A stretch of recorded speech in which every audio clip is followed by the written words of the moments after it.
जिस तरह से आपको ये बात बहुत अच्छे से पता है कि मैं कभी भी किसी भी पॉलिटिकल पार्टी की ना ही अगेंस्ट में बोल रहा हूँ, ना ही उनके सपोर्ट में बोल रहा हूँ। जो मैं बोल रहा हूँ वो सच बोलता हूँ। मुझे जो दिखाई दे रहा है वो आपको दिखाई देना चाहिए। सारे तथ्यों को सामने रखने के बाद आपको ये समझ में आना चाहिए कि कौन पार्टी सही है, कौन पार्टी गलत है। और ये भी तो मैं कहता ही हूँ कि अगर बेस्ट ही ऑप्शन ही नहीं है हमारे पास तो उसमें से कौन सा बेस्ट है। क्या कर सकते, कोई सिस्टम ऐसा है जिसका हम कुछ नहीं कर सकते हैं। किस तरह से सीबीआई और किस तरह से ये ईडी या एनसीबी या जिस तरह से ये सारी एजेंसीज भी हैं, क्योंकि इनके ऊपर सवाल हम उठा सकते हैं, ये हमारा अधिकार है। क्योंकि हम एक टैक्स पेयर है। इस देश को चलाने के लिए एक सिस्टम बनाया गया है। पॉलिटिशियन हो या फिर टैक्स पेयर हो, जो हम टैक्स पे करते हैं वो टैक्स मिला के गवर्नमेंट को जाता है। वहाँ से पूरा सिस्टम बनता है, रोड बनते हैं, पानी वगैरह जगह जगह पहुँचाया जाता है।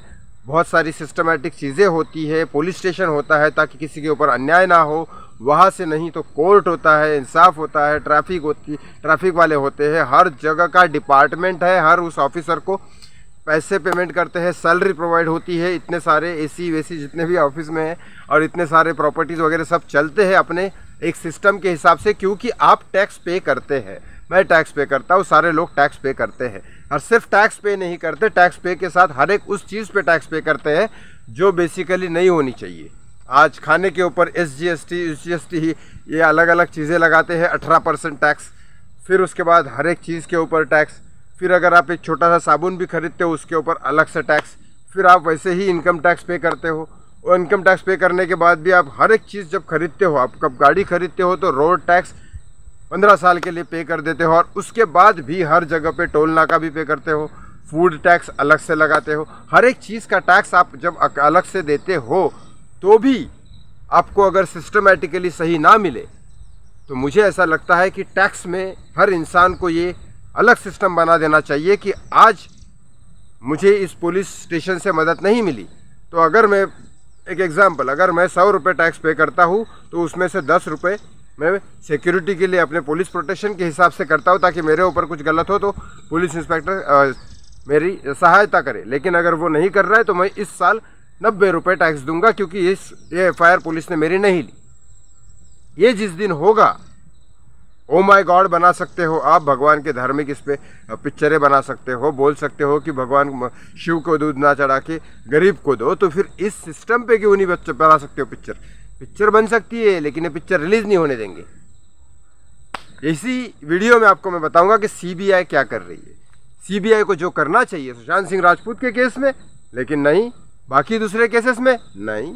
NCB को 3000 करोड़ की ड्रग्स पकड़नी चाहिए थी, या फिर आर्यन खान का 15-20 ग्राम का चरस गांजा पकड़ना चाहिए था, या फिर CBI को सुशांत सिंह राजपूत का केस सॉल्व करना चाहिए था, या मनीष सिसोदिया के केस पे ध्यान देना चाहिए था।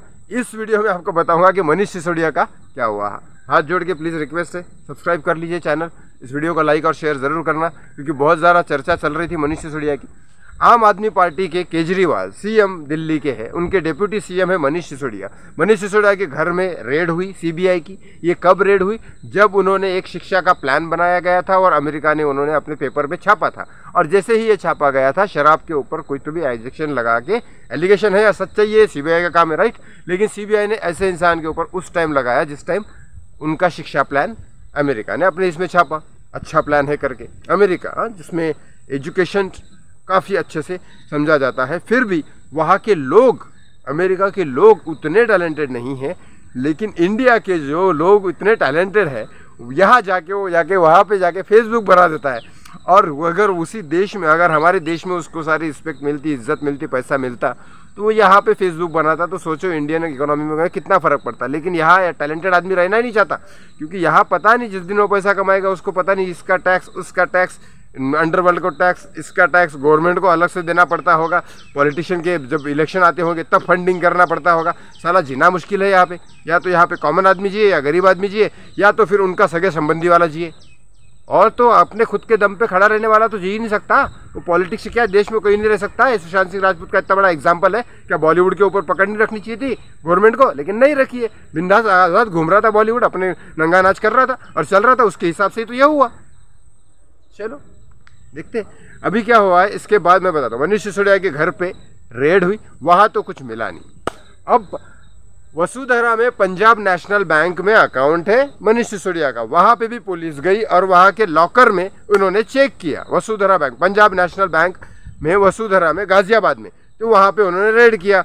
मनीष सिसोदिया और उनकी वाइफ वहाँ पे अवेलेबल थी, उनके सामने देखा कि अच्छा लॉकर में भी कुछ नहीं है, इनके पास तो निकला ही नहीं कुछ। 70 से 80 हज़ार रुपये की ज्वेलरी निकली घर से, लेकिन वो उन्होंने अपने बेटे बेटी के लिए रखी थी। तो शायद 70-80 हज़ार रुपये की ज्वेलरी कोई रख सकता है अगर उनके पास बिल वगैरह सब कुछ है तो डिप्यूटी सीएम है, मेरे हिसाब से 70 हज़ार रुपये की, 70 से 80 हज़ार रुपये की ज्वेलरी शायद आम आदमी के पास भी होती होगी अपने बेटी बेटी को देने के लिए। तो शायद इतना ठीक है, अगर बिल होता है तो कोई ये नहीं है, तो इसके ऊपर भी कोई ऑब्जेक्शन नहीं हुआ। तो अब मिलेगा तो क्या मिलेगा, मिला तो कुछ नहीं है। लेकिन अगर ये नहीं मिला तो क्या देश की जनता का ये सवाल पूछना सही नहीं है कि आप मनीष सिसोदिया के पीछे लगा रहे हो किस उद्देश्य से? उद्देश्य आप देश के हित के बारे में बोलोगे, लेकिन उस टाइम जब शिक्षा उनका ये अमेरिका वाले छापते हैं तो आपको देश की तरक्की से मतलब नहीं है, शिक्षा से मतलब नहीं है, आपको अपनी सीट से मतलब है। लेकिन अगर देश की एजेंसी, सीबीआई एजेंसी से अगर काम ही करना है तो सुशांत सिंह राजपूत के केस में काम नहीं करके ये ऐसे ऐसे केसेस में आप काम कर रहे हो जिसका कुछ निकल ही नहीं रहा है। They are total wasting time. अगर मैं एक तरह से मैं पे कर रहा हूँ, I am paying the CBI's money, I am paying, you are the paying, every Indian is paying that salary.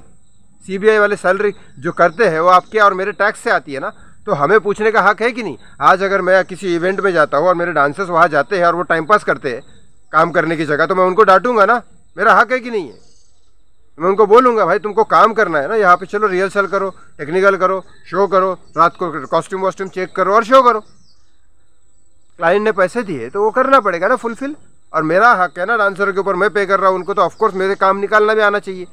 तो फिर आप जो पे कर रहे हो सीबीआई ऑफिसर को पैसे टैक्स के थ्रू, आपकी गाढ़ी कमाई से, इधर मर मरा के आदमी कैसे पैसे कमाता है मालूम है सबको।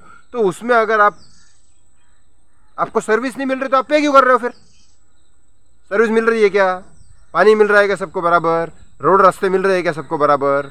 सारी डॉक्टर की फैसिलिटी सारी मिल रही है क्या बराबर? यहाँ कुपर के हॉस्पिटल के नाम पे क्या होता है देखा आपने? तो फिर पुलिस वाले क्या करते हैं वो भी देखा आपने, सीबीआई क्या कर रही है वो भी देखा आपने। तो मैं टैक्स पे क्यों करूँ भाई? Why I am paying the tax? जिस दिन मैं बड़ा बनूंगा ना, इधर जरूर क्वेश्चन उठाऊंगा, मैं टैक्स क्यों पे करूँ बताओ, मेरे को क्या फैसिलिटी मिल रही बताओ। ये गिव एंड टेक वाला रिलेशन है। टैक्स मतलब क्या, जबरदस्ती नहीं ले सकते आप। मुझे बताओ कि इतना टैक्स पे करने के बाद मुझे क्या मिलेगा?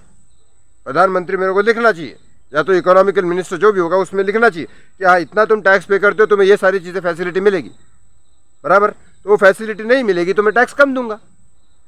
100 रुपये मिलते हैं ना टैक्स के, मेरे को देना है ना, एक एग्जांपल बता रहा हूँ। तो मेरे को ये 1 साल में मेरे को पुलिस में मेरी मदद नहीं की, मेरे घर में जाने का रास्ता बराबर नहीं है, मेरे डॉक्टर की फैसिलिटी मेरे को नहीं मिली, यहाँ पे बिजली इतना प्रॉब्लम हो रहा है, तो मैं 40 रुपये कट करूँगा, 60 रुपये भरूँगा। अगर ऐसा हर एक हिंदुस्तानी करेगा ना, बराबर लाइन पर आ जाएंगे सारे, क्योंकि पैसा नहीं आएगा तो काम कैसे होगा? एक अलग से टैक्स पे करते हो, ये अपना इलेक्ट्रिसिटी का पूरा डिपार्टमेंट अडानी को दे देता है और अडानी अपना अलग से टैक्स लगाता है। मेरा सिस्टम मतलब हर डिपार्टमेंट बीजेपी हर किसी को बेच रही है, जो गवर्नमेंट डिपार्टमेंट होना चाहिए। बिजली एक बहुत ज़रूरी आवश्यकता है, वो उन्होंने प्राइवेटाइजेशन करके अडानी को दे दी, वो अपना अलग टैक्स लगा के लूट रहा है। अगर अडानी ने बोल दिया कि मेरे घर का बिजली का बिल हर अगर महीने का, अभी तो घर ही नहीं है, लेकिन अगर 3000 रुपये आता है या 4000 आता है और अचानक उन्होंने 20,000 डाल दिया, तो मैं करूँ क्या? कंप्लेंट करूँ? वो बिजली काट देंगे। बिना बिजली के रहोगे कैसे? करोगे क्या? समझ रहे हो आप किस तरह से टैक्स पे करने के बाद, आप पैसे पे करने के बाद आप गुलाम बन गए हो? ये क्वेश्चन उठाना चाहिए कि सीबीआई को मैं पे कर रहा हूँ पैसे, आप पे कर रहे हो पैसे, तो फिर ये काम उस केस में क्यों नहीं कर रही और इस केस में क्यों कर रही है? अगर इस केस में कर रही है तो यहाँ कुछ निकल तो नहीं रहा है, और सुशांत सिंह राजपूत के केस में सीधा सीधा हमको इतना सारा दिख रहा है, तो भी तुम कर नहीं रहे हो। ये क्वेश्चन उठाना जायज़ है, क्योंकि आप टैक्स पे कर रहे हो। अगर आपको अपने मेहनत के पैसों की ही कीमत नहीं है तो फिर बेकार की बात है सारे बातें करना। आपको क्वेश्चन उठाना आपका हक है। आप अगर कोई चीज़ खरीदते हो दुकान से और वो चीज़ गलत होती है तो आप जाके वापस करते हो कि नहीं करते हो? वो वापस लेता है कि नहीं लेता? नहीं है तो आप झगड़ा करते कि नहीं करते? भाई वापस ले, मैंने पैसे दिए, तुमने नहीं आई चीज़, वापस लो, करोगे ना? आप अगर कुछ काम करते होंगे, आपने क्लाइंट को कोई सर्विस दिया होगा या कोई सामान बेचा होगा, कुछ तो काम करते होंगे, अगर वो दोगे और वहाँ से उसका आउटपुट नहीं मिलेगा तो आपसे बोलेगा ना वो बराबर नहीं है, आप वापस में मुझे करो। अगर मैं कोई शो करता हूँ, वहाँ डांस शो करता हूँ और वो डांस शो उसके हिसाब से नहीं होता तो मुझे बोलेगा कि नहीं बोलेगा, आई एम पेइंग मनी, मैं आपका पैसा कट करूँगा या फिर कुछ करूँगा, कोई बात तो करेगा ना। तो दिस इज़ द फैक्ट। जैसा हम किसी क्लाइंट के साथ या क्लाइंट हमारे साथ बिहेव करता है, वैसे हमको सरकार के साथ करना चाहिए। ये गिव एंड टेक का रिलेशन है ना भाई। ये सब क्या है, आपको पॉलिटिशियन हमने बनाया ताकि आप सिस्टमेटिकली सब करो, आप नहीं कर रहे हो। तो हमारे हाथ में अभी भी टैक्स है ना। ये देश के जितने भी बड़े बड़े लोग हैं उनको डर के मारे रहते हैं, लोग टैक्स पे करते हैं। और फिल्म स्टार हो, इंडस्ट्रियलिस्ट हो, उनको बोलना चाहिए, उनको सामने आना चाहिए कि भाई हम टैक्स नहीं पे करेंगे, हमें इस साल ये सुविधा नहीं मिली। एक तरह से मुंबई पुलिस का शो क्या होता है, मुंबई पुलिस का शो मतलब एक तरह से धमकी वाला धंधा है। पूरे के पूरे बॉलीवुड इंडस्ट्री को बुलाते हैं, फ्री में डांस करवाते हैं और वापस भेज देते हैं बिना पैसे के। ये क्या है? तुमको लगता है बॉलीवुड वाले जाना चाहते हैं? अबे बॉलीवुड वाले एक ठुमका नहीं लगाते बिना फ्री के, क्यों लगाएंगे भाई? कोई मेरा काम है वो डांस करना, मैं फ्री में क्यों करूंगा किसी के बाप के लिए? तो फिर वो मुंबई पुलिस का कोई बोल, लेकिन मुंबई पुलिस बोली थी जाना पड़ता है क्योंकि साल भर जबरदस्ती किसी भी केस में डाल देंगे तो क्या कर लोगे? तो ये तरह से एक तरह से सरकार हो या ये हो, ये आपसे पैसे ले भी रहे, आपका काम कर भी नहीं रहे, ऊपर से आपको धमका भी रहे। ये हकीकत है।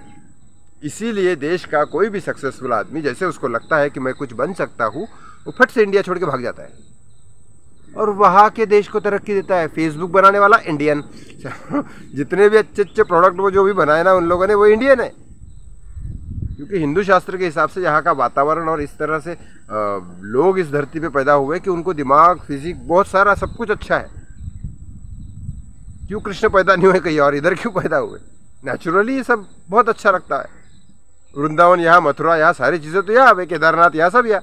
वो यहाँ आते क्यों है? इसे पावन धरती है। लेकिन यहाँ के लोग ये पॉलिटिशियन के चक्कर में वहाँ जाके काम करते हैं और उस देश को तरक्की मिलती है। इसका एक पॉलिटिशियन, चलो मेरे हिसाब से आपको क्वेश्चन करना चाहिए, बोलना चाहिए कि सीबीआई सुशांत सिंह राजपूत के केस में काम करे, ना कि आप अपने फ़ायदे के लिए उसका यूज़ करो क्योंकि पैसे हम पे कर रहे हैं। ये क्वेश्चन सारी जनता को उठाना चाहिए। ट्रेंड चालू करो जल्दी। Thank you so much.